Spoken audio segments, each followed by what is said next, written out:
Gig extras are a fantastic way to increase the order value for your gigs on Fiverr and really make you more money on Fiverr. Now let me say that gig extras may not be the focus for you initially because you're not really concerned so much about order value. You want to make sure you get as many orders as possible. And even if you're a level 1 seller, remember you have to make 50 individual orders to get through. So that should really be your priority. Remember, get the volume of orders so you move up through to at least a level 2 seller. And then when you've got that, then you can start to focus on increasing your order value. So it's important to say that your number one priority should be moving up through the Fiverr levels, as I've said before from the very outset of this section. But once you've got that to a level 2 seller, then you can start to focus on increasing order value. And a great way to do that is to push people towards buying gig extras. Now, some gigs, it's much easier for you to limit a lot what you're going to offer for $5 and really force them to upgrade. So here's an example. I will write copy that blows readers out of the water. Now, you can get a basic gig for 10 words. So that's $5 for 10 words. Now, 10 words is basically nothing. It's like that. So it might work if you're writing a headline, but more often than not, he's forcing really people to upgrade and add 90 words, so 100 words total, and that's going to be $25. So you can see there how this type of copywriting gig, it works well for video gigs as well. You can really limit what you're offering for 10 words and force people to upgrade once he's built up, a certain amount of credibility, top rated seller, etc. Or her, sorry. Here's another example of that. I will chainsaw juggle a live. So this is a very unique gig, a video gig, but you can see here that he says, okay, please note, $5 gig is a basic gig, only sound, no video.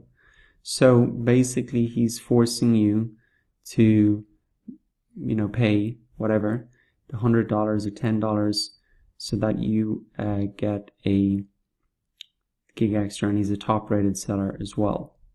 So essentially these gig extras, that's one way to do it. You can really limit what you're offering in the basic gig, forcing people to upgrade. You can do that when you are a more established seller with a lot of credibility. You can also add cheap gig extras. So if it's easy for someone to add $5, then, that's easy for them to do something that's worth more than $5, like adding a report, etc.